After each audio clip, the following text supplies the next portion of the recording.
Halo teman-teman, kali ini kita akan membahas salah satu sistem ekonomi yang paling banyak dipakai di dunia, yaitu sistem ekonomi campuran. Nah, setelah sebelumnya kita membahas dua sistem ekonomi yang saling bertentangan atau yang sering kali dibanding-bandingkan, yaitu sistem ekonomi kapitalis dengan sistem ekonomi sosialis, maka kali ini kita akan membahas sistem ekonomi campuran. Nah, sederhananya sistem ekonomi campuran itu adalah sistem ekonomi yang mengambil jalan tengah di antara sistem ekonomi kapitalis dengan sistem ekonomi sosialis. Di mana di sistem ekonomi campuran ini mengambil kelebihan-kelebihan yang ada di antara kedua sistem ekonomi tersebut, sembari meminimalkan kekurangan-kekurangan yang ada di dalam dua sistem tersebut juga. Nah, di dalam sistem ekonomi campuran ini, pasar dibiarkan tetap bebas, seperti dalam hal penentuan harga, kemudian investasi, dan lain sebagainya.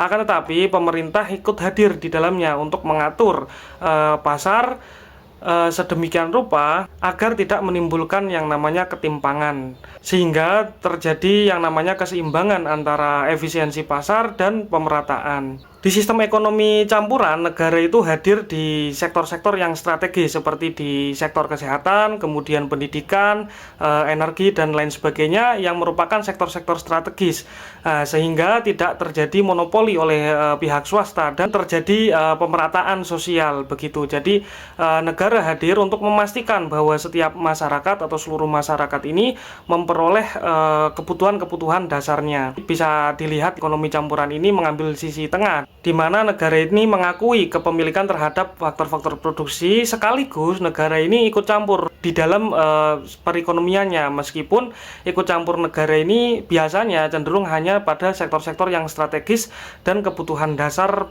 bagi masyarakat. Nah, kehadiran negara atau pemerintah di dalam perekonomian tidak hanya untuk menjamin kesetaraan, untuk menjamin pemerataan. Negara juga menjamin akan kestabilan terhadap perekonomian. Biasanya ketika pasar mengalami krisis, negara ikut turun untuk menstabilkan pasar sehingga terjadi kestabilan perekonomian. Akan tetapi ketika tidak terjadi krisis atau di waktu yang normal, maka pasar dibiarkan bebas agar perekonomian terus berjalan dan berkembang. Jadi negara di dalam pasar intervensi langsungnya itu ketika terjadi ketidakstabilan atau krisis pasar, selain pada sektor-sektor strategis yang dibutuhkan oleh masyarakat seperti bahan pokok dan lain sebagainya. Sebagaimana sistem ekonomi yang sudah dijelaskan sebelumnya, yaitu kapitalis dan sosialis, sistem ekonomi campuran juga memiliki tantangannya tersendiri, di mana salah satunya yaitu ketika pemerintah atau negara itu terlalu intervensi langsung terhadap pasar, maka bisa jadi akan menyebabkan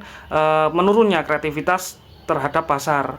Nah, karena persaingan di pasar ini dikendalikan oleh pemerintah, jika pemerintah itu terlalu intervensi, maka inovasi-inovasi pun akan cenderung menurun karena tidak adanya persaingan bebas seperti pasar bebas pada umumnya gitu. Jadi, pemerintah di sini memiliki tantangan untuk menjaga jarak intervensinya terhadap pasar secara langsung. Kemudian jika jaraknya terlalu jauh atau pemerintah terlalu longgar di dalam mengawasi atau mengatur pasar, maka akan terjadi monopoli oleh pihak-pihak swasta, di mana pihak-pihak yang memiliki faktor-faktor produksi, yang memiliki modal, memiliki kapital yang tinggi, cenderung akan menguasai pasar. Kemudian orang-orang yang tidak memiliki faktor-faktor produksi ini cenderung akan dimanfaatkan dan dirugikan.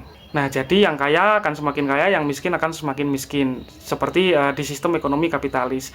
Nah, jadi di sini tantangannya itu cukup besar ya. Jadi pemerintah itu harus memahami apa yang terjadi di pasar. Pemerintah itu harus menjaga jarak, jangan terlalu mengatur atau mengintervensi secara langsung, dan juga jangan terlalu menjauhi pasar atau melonggarkan aturan-aturan di mekanisme pasar yang berlaku.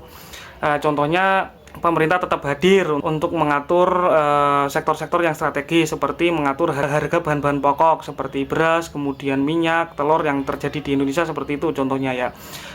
Pemerintah kan juga mengatur harga batas maksimum penjualan minyak, kemudian patokan harga untuk telur setiap daerah itu ada di Pinsar, kemudian patokan harga beras yang dikeluarkan oleh Bulog dan sebagainya seperti itu.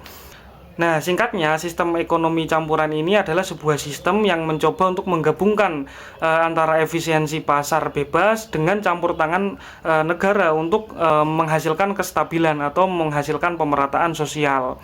Nah, jadi di sini sudah terlihat jelas bagaimana ekonomi campuran ini hadir sebagai jalan tengah antara ekonomi kapitalis dengan ekonomi sosialis, dengan mengambil nilai-nilai positif di antara keduanya dan menutup celah kelemahan di antara keduanya pula. Nah, jadi teman-teman, kita sudah mempelajari 3 sistem perekonomian, yaitu kapitalis, kemudian sosialis, dan ekonomi campuran.